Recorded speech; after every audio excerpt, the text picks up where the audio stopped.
नमस्कार। Candid conversations के नए एपिसोड में आपका स्वागत है। आज मंगलवार है और कल शाम को एक अभूतपूर्व घटना हुई जो 11 सालों में इस मोदी सरकार में कभी नहीं हुई थी। वो हुआ कि अचानक से एक इस्तीफा हुआ और वो इस्तीफा उपराष्ट्रपति का हुआ। जगदीप धनखड़ जी का हुआ। धनखड़ जी बहुत सारे कारणों से लाइमलाइट में रहते थे जब वो बंगाल के गवर्नर थे तब भी, और उपराष्ट्रपति के तौर पे जब सदन में वो आते थे राज्यसभा में तो भी बहुत सारी उनके साथ कंट्रोवर्सीज जुड़ी। उसके बाहर वो तमाम उनके बयान चर्चा में रहते थे। लेकिन सर जो हमें अभी तक पता है वो एक ये है कि ये सामान्य बात नहीं है। जिस तरीके से स्वास्थ्य कारणों का हवाला दिया गया तो ये तो सबको पता है कि स्वास्थ्य में कोई ऐसी दिक्कत नहीं थी, और अगर स्वास्थ्य में दिक्कत होती तो या तो ये सत्र मानसून सत्र शुरू होने से पहले इस्तीफा दे देते या एक महीने बाद वो इस्तीफा दे देते। लेकिन पहले ही दिन, जबकि दिन में सब कुछ सामान्य था, अचानक से कल एक बिजनेस एडवाइजरी कमेटी की बैठक होती है। पहले 1 बजे, फिर उसको टाली जाती है 4:30 बजे, और कहा जा रहा है कि उस बैठक में जो नेता सदन है नड्डा जी वो नहीं आए, संसदीय कार्य मंत्री भी नहीं आए, और वो फिर से रीशेड्यूल आज 1 बजे के लिए की गई थी। यहाँ तक सब ठीक था। उनके सामान्य जो 23 तारीख उनको राजस्थान जाना था वो कह भी रहे थे कल परसों में ये करेंगे वो करेंगे, लेकिन उस कुछ घंटों में ही कुछ स्थिति ऐसी बदली कि उनको वो इस्तीफा देना पड़ा।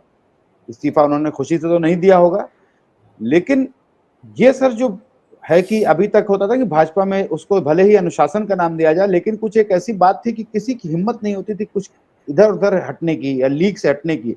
जो कहा जा रहा है you need to fall in line, आपको रहना है नहीं रहना है। लेकिन ये एक क्रांतिकारी कदम धनखड़ जी ने लिया है।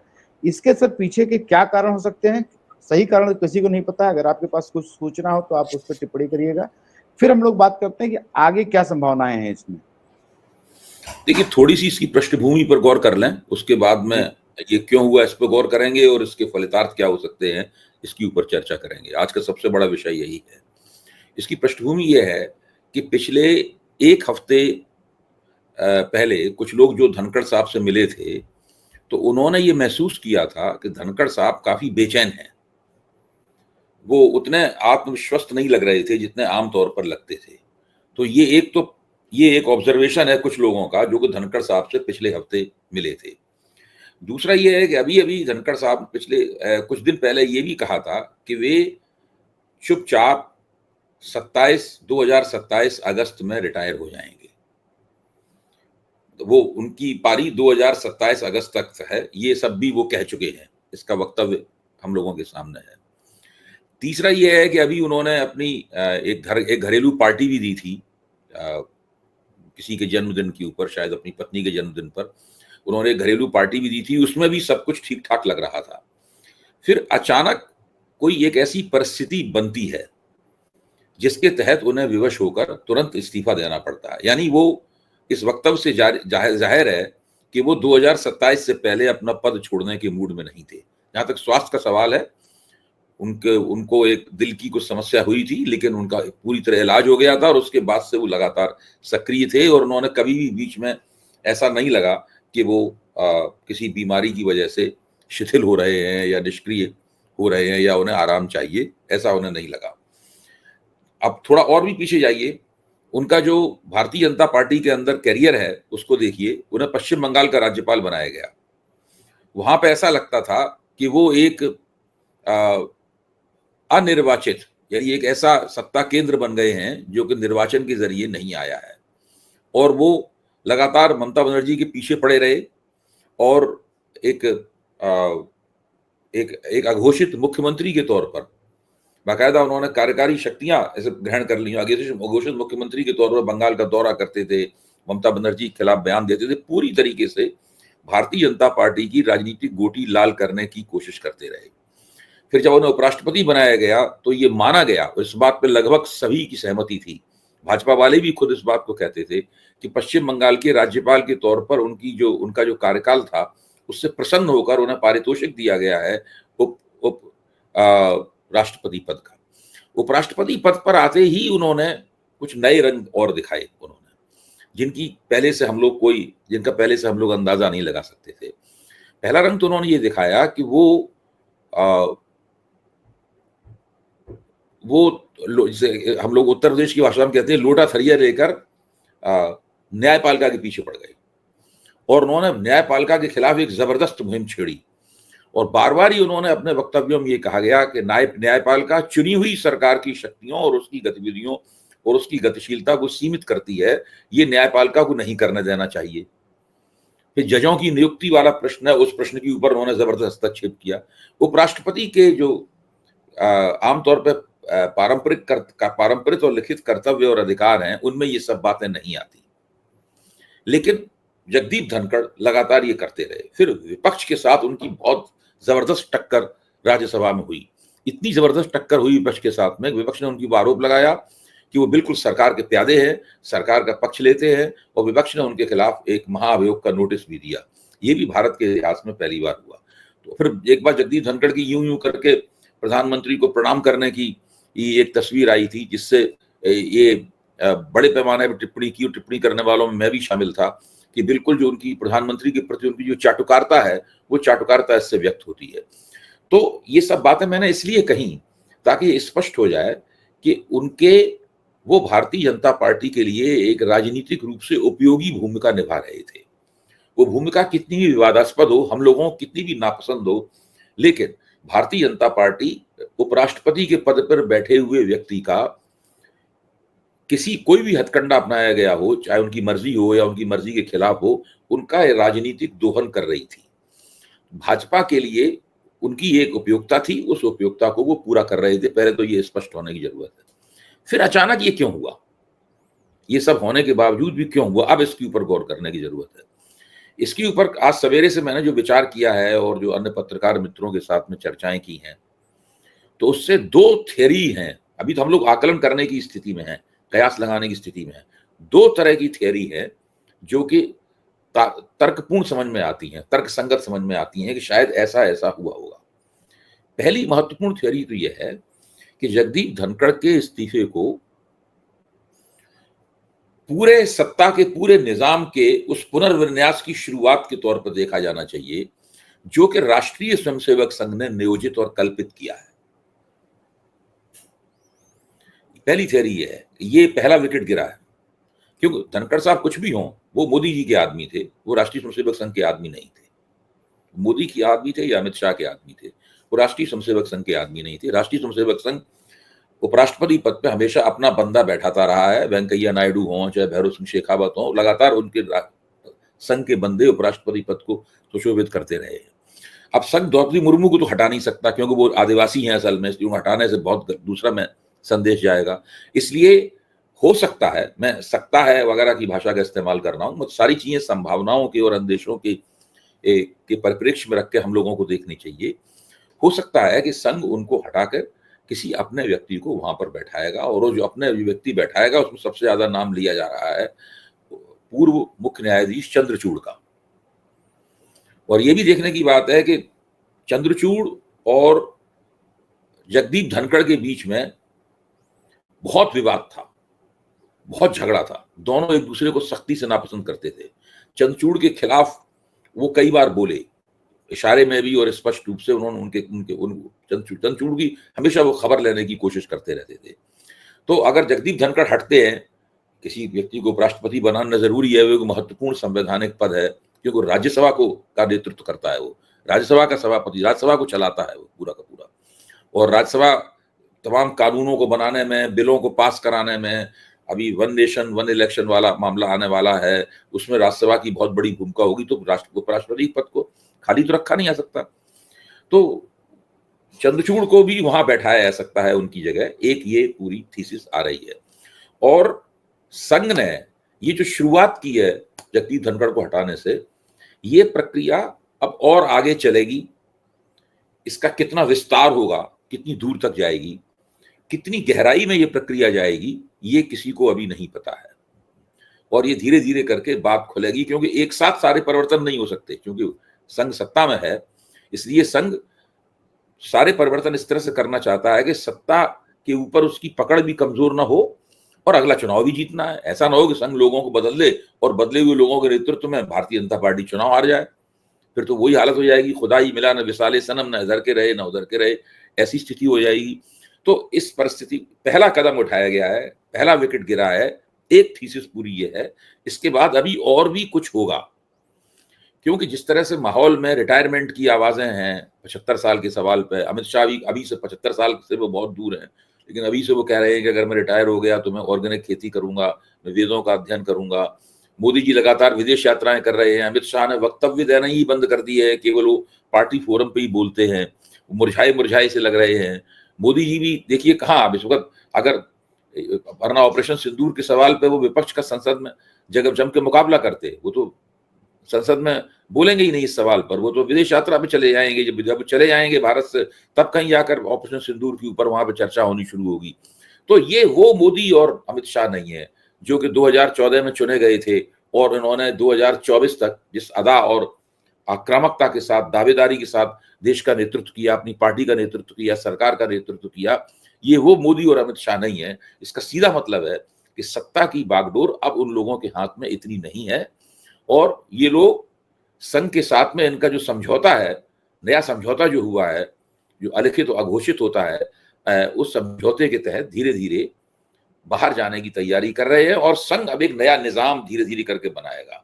उपराष्ट्रपति का हटना उसका पहला संकेत है। एक थीसिस ये है पूरी की पूरी।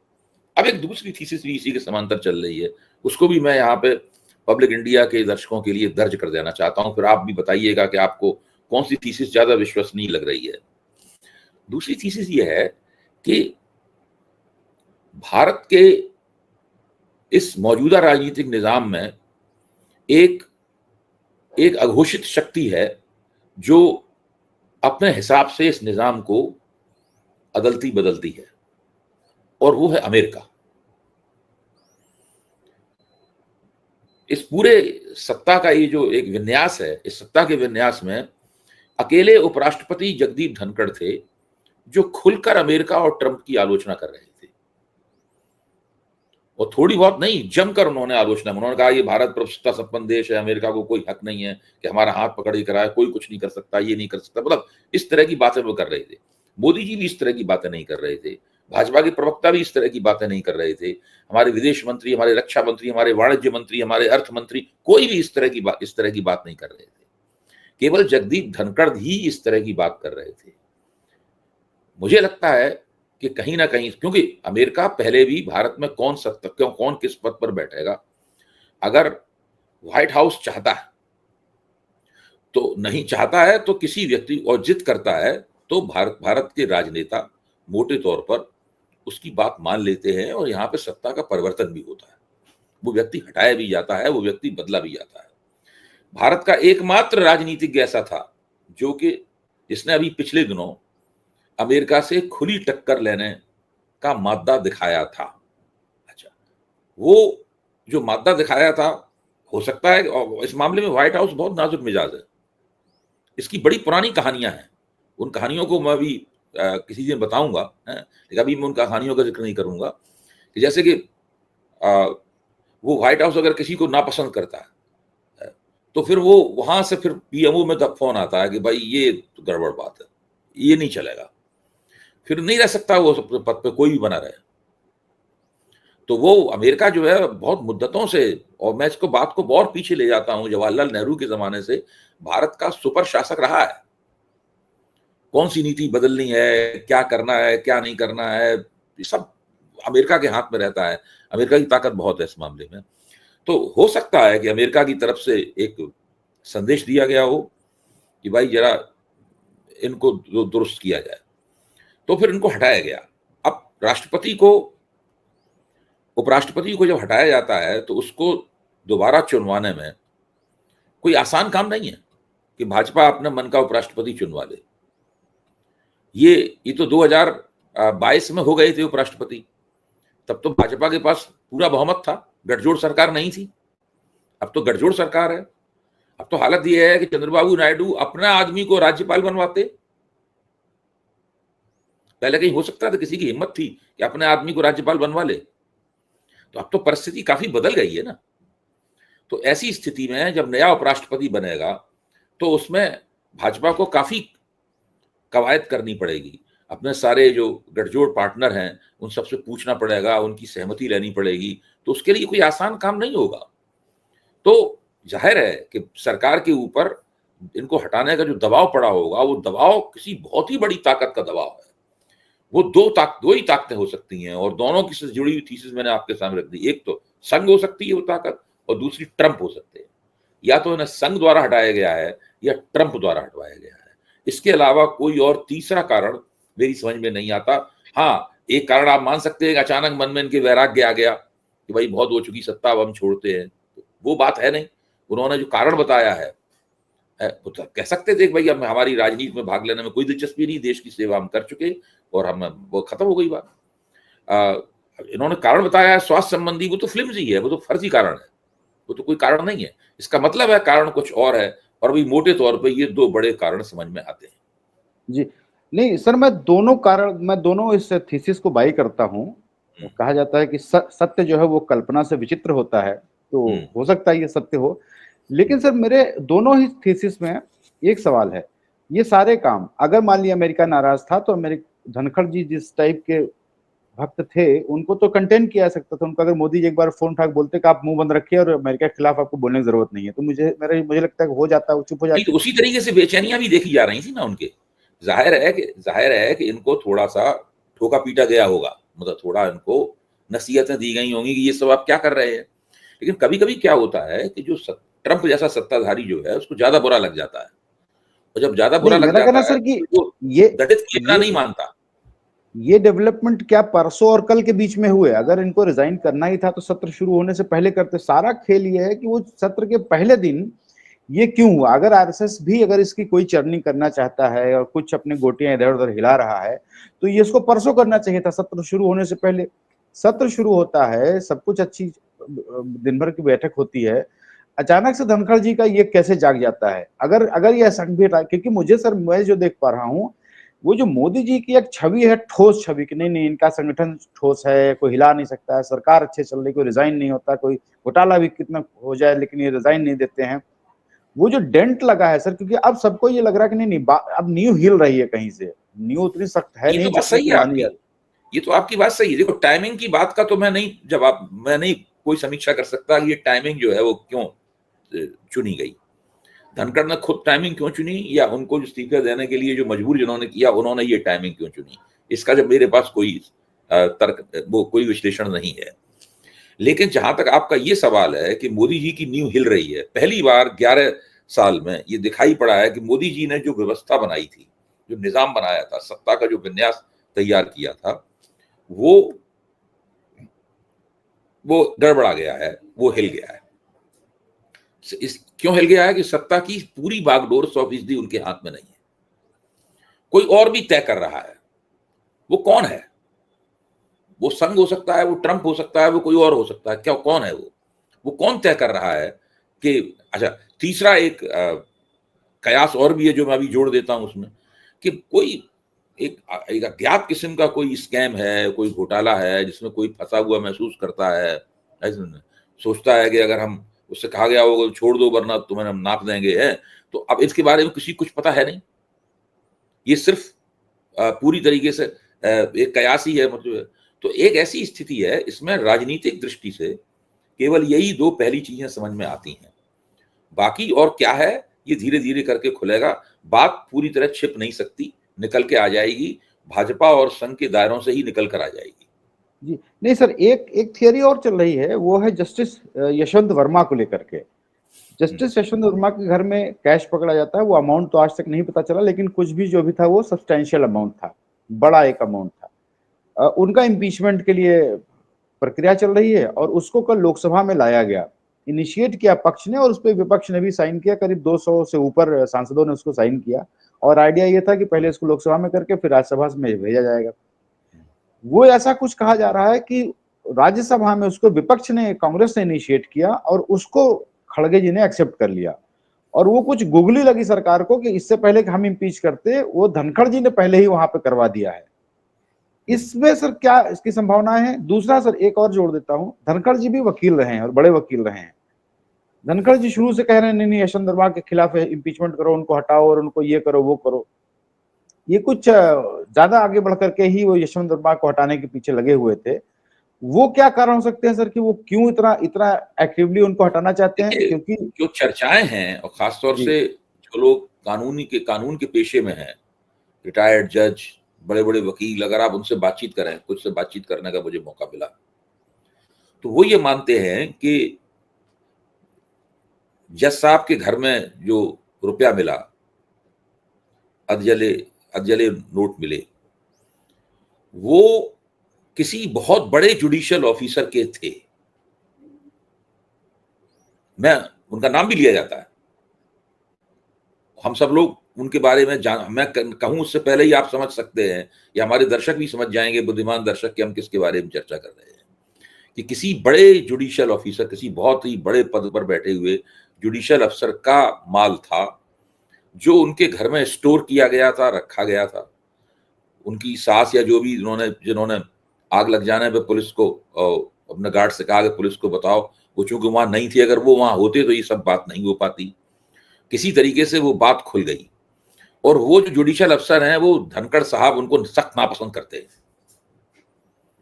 इसीलिए धनखड़ साहब बार बार जोर दे के कह रहे थे कि इनके खिलाफ कार्रवाई हो, इम्पीचमेंट हो। चाहते हैं कि इस चक्कर में वो बंदा भी फंस जाए जो कि छिपा हुआ है पीछे। असली माल तो जस्टिस वर्मा का नहीं था, माल किसी और का था। चूंकि वो पीछे छिपा हुआ है, तो उसको बाहर निकाल के लाने के लिए जरूरी है जस्टिस वर्मा के खिलाफ जोरदार कार्रवाई की जाए। ये इसके पीछे ये बात कही जा रही है।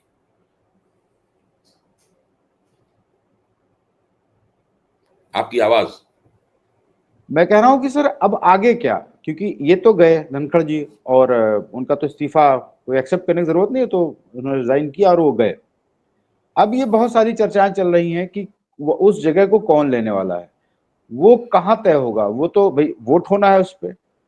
इनका कैंडिडेट कहते हैं कि भाई आरएसएस बैक्ड होगा, या कह रहे हैं कि वो एक जगह खाली कराई गई है क्योंकि अभी चुनाव है। एक नीतीश कुमार की बात हो रही है कि नीतीश कुमार आएंगे।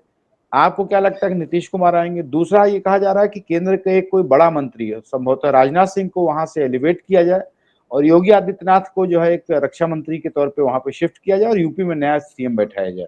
इन दोनों सर संभावनाओं पे आपको, कि राजनाथ सिंह या नीतीश कुमार की संभावनाएं आपको लगती हैं? देखिए, हो तो कुछ भी सकता है, लेकिन मैं इस बात में मैं बिल्कुल पक्के यकीन के साथ कह सकता हूं कि राष्ट्रीय स्वयंसेवक संघ की 100% सहमति और भागीदारी इस निर्णय में के बिना कुछ भी नहीं होगा। ये असंभव है कि उपराष्ट्रपति पद पर कोई व्यक्ति ऐसा बैठा दिया जाए जिसके बारे में संघ से न पूछा जाए और संघ उससे सहमत न हो। जाहिर है, उपराष्ट्रपति का पद भरा जाएगा तो उससे वो एक ऐसा तीर है जिससे कई निशाने लगाए जा सकते हैं। कई समस्याएं भाजपा हल करने की कोशिश करेगी, संघ उससे हल करने की कोशिश करेगा। तो जब वो उस व्यक्ति का नाम निकल कर आएगा तभी बात समझ में आएगी। अभी किसी ने मुझसे कहा कि आप नरेंद्र मोदी उपराष्ट्रपति बन जाएंगे, और उसके बाद में जब मुर्मू का कार्यकाल खत्म होगा तब वो राष्ट्रपति बन जाएंगे और प्रधानमंत्री कोई नया बनेगा। इस तरह की बातें भी पत्रकारों के बीच में चल रही हैं। हालांकि मैं इसको ज्यादा तरजीह नहीं देता। मेरा मानना है कि अगर मोदी जी को अपना रिटायरमेंट ही देखना है तो वो राष्ट्रपति ही बनेंगे, वो उपराष्ट्रपति बन के राष्ट्रपति पद पे नहीं आएंगे, क्योंकि उपराष्ट्रपति बनने पे उन्हें राज्यसभा का सभापतित्व तो करना पड़ेगा मोदी जी को। जो मुझे नहीं लगता कि वो अपने बारे में ऐसी तस्वीर देख रहे हैं कि वो बैठे हुए सांसदों को चुप करा रहे हैं और सांसद उनके खिलाफ वहां पर नारेबाजी कर रहे हैं। मोदी जी जब उपराष्ट्रपति के तौर पर राज्यसभा का सभापतित्व तो करेंगे तो कितना उनके खिलाफ हंगामा होगा, आप इसका अनुमान नहीं लगा सकते। तो बहुत तरह की बातें चल रही हैं और कई तरह के कयास लगाए जा रहे हैं। अब भाजपा के हाथ में, पहले एक ही हाथ में समस्या थी, दूसरे हाथ में समस्या नहीं थी। भाजपा के दोनों हाथों में कहा था लड्डू है, उसके उल्टे दोनों हाथों में भाजपा की समस्याएं हैं। अध्यक्ष चुन नहीं पाई, अब उपराष्ट्रपति चुनना है। अच्छा, नहीं अध्यक्ष सर, के सवाल पर भाजपा के मौजूदा नेतृत्व और संघ के बीच में जद्दोजहद चल रही है। पहले तो ये कहा गया था कि सावन से पहले ही निर्णय हो गया है। अब सावन के बाद में, यानी अगस्त में, जब सावन की खत्म होने के बारे में सोचा तो उस वक्त उसकी घोषणा हो जाएगी। तो जो निर्णय हुआ है वो निर्णय मुझे लगता है वो भी फंस गया है विवाद में, इसलिए उसके बारे में बिल्कुल कोशिश की जा रही है कि उसकी खबर भी लोगों तक ना पहुंचे। तो भाजपा इस वक्त काफी परेशानी में है, और जो एक यथास्थिति बनाए रखने के लिए जो पूरा एक, जो इसका भी आपने अच्छी तरह वर्णन किया कि कोई चूं भी नहीं करता था, जो वो चाहते थे वही होता था, अब वैसी परिस्थिति नहीं रह गई है।